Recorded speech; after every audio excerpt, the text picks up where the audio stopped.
You can still succeed, even if you're not perfect.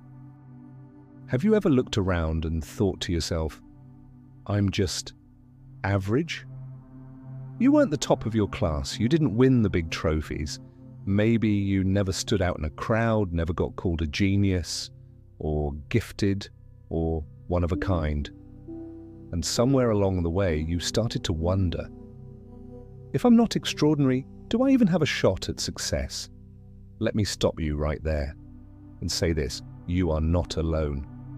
And more importantly, yes, you absolutely do. You can succeed. And not despite being ordinary, but sometimes because of it. See, the world doesn't just run on prodigies and perfectionists. It runs on people who show up, even when no one's clapping. People who quietly learn, grow, and build without needing the spotlight. Maybe you're one of them. Maybe you don't have a 4.0 GPA or $1 million idea, but you have something else: perspective, resilience, the ability to take a hit and keep going. That's worth more than gold in the real world. Success isn't a highlight reel. It's a slow, steady climb made up of small wins, thoughtful choices, and doing the work day after day. So if you've ever felt too normal, if you've doubted whether your path matters just because it looks different from everyone else's, this video is for you, because your story isn't over. In fact, it might just be getting started. Let me share with you why the so-called average people end up doing remarkable things. Stick with me. You might see yourself in a whole new light. Part 1. You don't need grades to prove your worth. You know, somewhere along the way, we were taught that numbers define us. A score on a test, a letter on a report card, a ranking, a title, a salary, a status. But what if I told you they don't? Let's pause for a second. Think back to your school days. Remember that feeling when you got a bad grade? How it felt like the end of the world? Or maybe, even if you scored high, there was this pressure to keep proving yourself over and over, like you were only as good as your last A. It's a heavy way to live, and it's also not the whole truth, because grades, or any external metric, can't possibly measure what really matters. Your curiosity, your effort, your kindness, your resilience, your dreams, none of that fits into a neat little box. Here's the thing, not everyone learns the same way. Not everyone peaks in the classroom. Some of the most creative, impactful, and successful people I've ever met were considered average or even struggling in school. But they had something else, a spark, a vision, a drive to do what felt right for them, even when it didn't come with applause. Success, real success, isn't always loud. Sometimes it looks like quietly building something meaningful behind the scenes. Sometimes it's doing work that brings you peace, even if nobody claps. Sometimes it's choosing a slower path, one that leads to joy instead of burnout. You don't need a degree from Stanford University or a bunch of certificates to prove that you matter.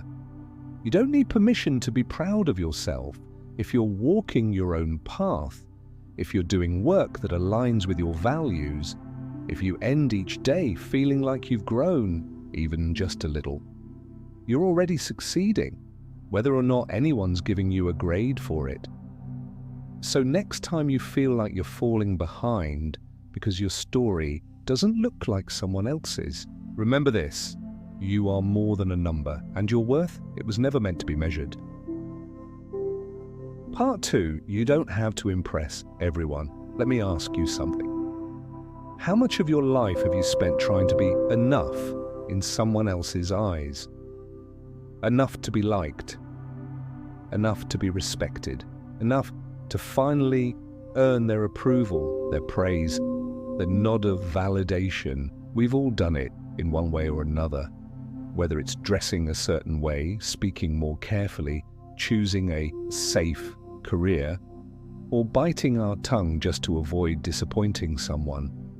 But over time, something quietly starts to fade, ourselves. When you live to impress others, you slowly begin to lose sight of who you are and what you truly want. Your choices start to revolve around image instead of instinct. And the truth is, that's a heavy way to live. I used to think that being liked was the same as being valuable, that being admired meant I was doing things right. But admiration is a fragile currency. You can do everything right and still not be accepted. You can follow all the rules and still feel invisible. So here's what I've learned. You don't have to live for applause. You don't have to earn the right to be yourself. When you stop performing for approval, you give yourself something far more powerful: freedom. Freedom to explore what lights you up. Freedom to speak honestly. Freedom to choose a life that actually feels like yours. And when you do that, when you stop chasing validation and start showing up as your whole authentic self, you start attracting different things: more aligned opportunities, real relationships, peace. Not everyone will understand your choices, and that's okay. You weren't meant to live someone else's version of success. You were meant to live yours. So if you've been walking through life carrying the weight of everyone else's expectations, maybe today's the day you set it down, because the people who matter, the ones who truly see you, don't need you to impress them. They just need you to be you. Part 3. You don't have to do it all alone. There's this quiet pressure a lot of us carry. The idea that if we want something done right, we have to do it ourselves. Be strong, be capable. Don't ask for help. Don't show weakness. Sound familiar? We live in a culture that worships independence, where the self-made person is put on a pedestal and needing others is somehow seen as a flaw. But let me tell you something that took me years to learn. Doing it all alone doesn't make you stronger, it just makes you tired. You don't have to carry the weight of the world on your shoulders to prove that you're enough. You don't need to burn yourself out just to check all the boxes, because success, real, meaningful success, isn't about doing everything yourself.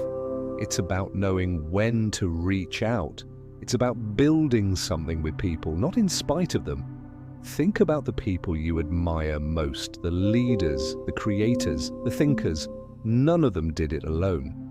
Behind every great vision is a team, a friend, a mentor, a support system. Even the strongest trees are held up by deep, tangled roots. So if you've been running on empty, trying to juggle everything just to keep things from falling apart, this is your reminder. You're allowed to ask for help. You're allowed to delegate. You're allowed to say, I can't do this alone, because that's not failure, that's wisdom. Life gets lighter when we stop trying to be superheroes and start letting others in. When we stop measuring our worth by how much we can carry and start recognizing the power of shared effort. So maybe today's the day you stop doing it all alone. Maybe it's time to pick collaboration over exhaustion, connection over pride, because the truth is, you were never meant to do this journey by yourself. Part 4. You're allowed to be imperfect. There's this quiet fear that lingers in many of us.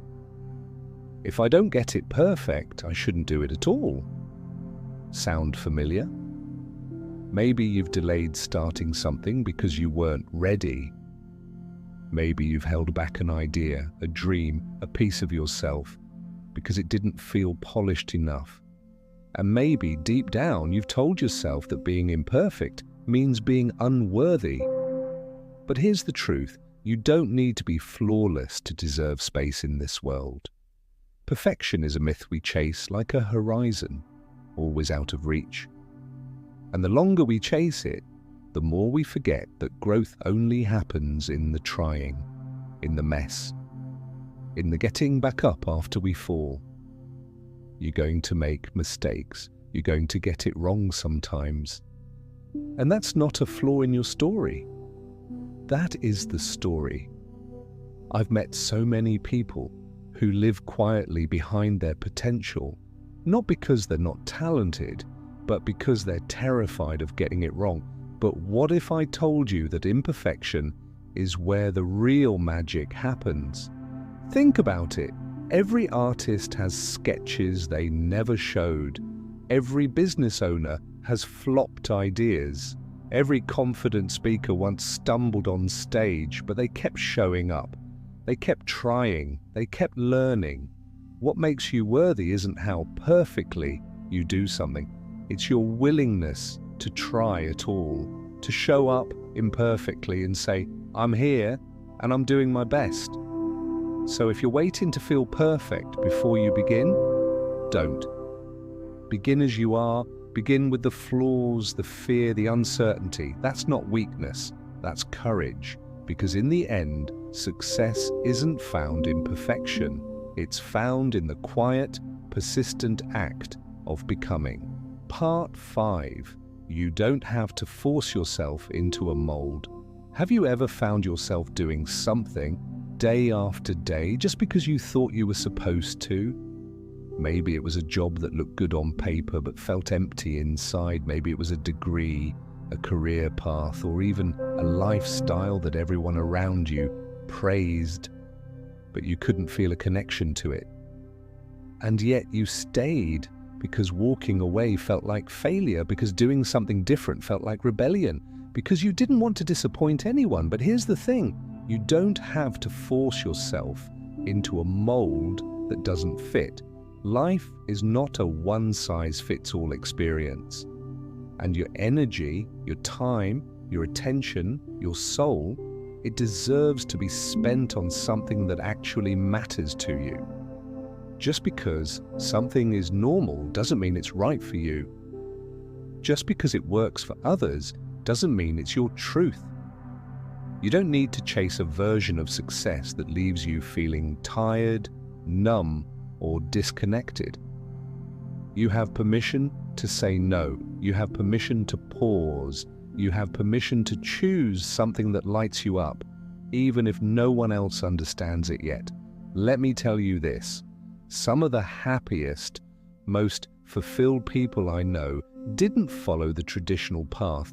They left the 9 to 5. They started over at 40. They changed countries, careers, priorities because they stopped living by what looked right and started choosing what felt right. So if you're feeling stuck in a life that doesn't feel like yours, maybe that's not a sign you're doing it wrong. Maybe it's a sign you're waking up.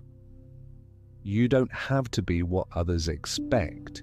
You just have to be honest with yourself. Because when you stop forcing and start aligning, that's when everything begins to shift. Part 6. You're allowed to enjoy life. Somewhere along the way, we confused rest with laziness and joy with wasted time. We started glorifying hustle, packing every hour with productivity, wearing busyness like a badge of honor. And in the process, we forgot something quietly essential. You're allowed to enjoy your life, not someday, not when the to-do list is done, not only after you've earned it, but now, today, in the small, unspectacular moments. When was the last time you did something just because it made you smile, not to improve yourself, not to check a box, not to get ahead, just because it filled you with a quiet kind of peace? Maybe it's reading a book that has nothing to do with work, or sitting by a window with your favorite music, or walking barefoot in the grass, or calling a friend you haven't talked to in years. These things may not seem productive, but they are powerful. They are the soul's version of breathing. They are what remind you that you're human, not just a machine for getting things done. The truth is, joy isn't a reward, it's a need. And the more we allow ourselves to enjoy the life we have, the more resilience we build for the challenges that come with it. I used to think I had to earn rest, that pleasure was a luxury, that if I wasn't grinding, I was falling behind. But I've come to believe something different. A well-lived life is not one measured only in milestones, but in meaning. And meaning often lives in the pauses, in the soft laughter, in the spaces between achievements. So go, read the book, play the guitar, watch the sunset. Spend time doing what brings you back to yourself, because the version of you that is rested, joyful, and inspired, that's the version that shows up to everything else stronger, clearer, and more alive. Part 7. You don't have to be afraid of getting it wrong. Let's talk about something we all carry, that quiet fear of getting it wrong. Maybe you were taught to be careful, to avoid mistakes at all costs, to color inside the lines, play it safe, double-check everything before you leap. And while there's nothing wrong with caution, somewhere along the way we started to believe that failure was a verdict, a sign we weren't good enough, a warning that we should stop trying. But mistakes aren't the opposite of success, they're part of the path to it. Every person you admire, every entrepreneur, artist, leader, parent, dreamer, they've all fallen more than once. They've launched ideas that didn't work. They've trusted the wrong people. They've doubted themselves, and yet they're still standing. Why? Because they kept getting back up. See, it's not the fall that defines us. It's what we do after. Do we shrink? Do we give up? Or do we dust ourselves off and try again, now a little wiser, a little stronger? Failure strips away the illusion of perfection and brings you face to face with your resilience. So if you're hesitating, afraid to take the next step, afraid to say yes to something new, ask yourself this: what's really holding you back? The failure itself or the fear of how it'll look?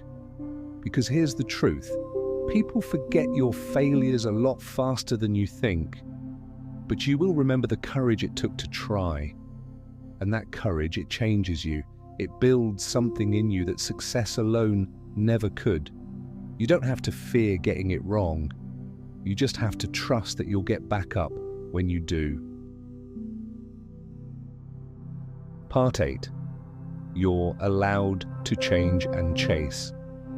What matters to you? Have you ever looked at your life and thought, this isn't it, but I'm afraid to change?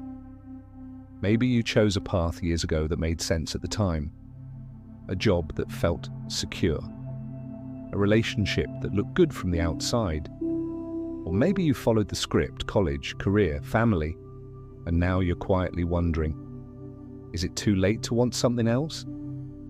Let me tell you this, from one human being to another, it's not too late, not even close.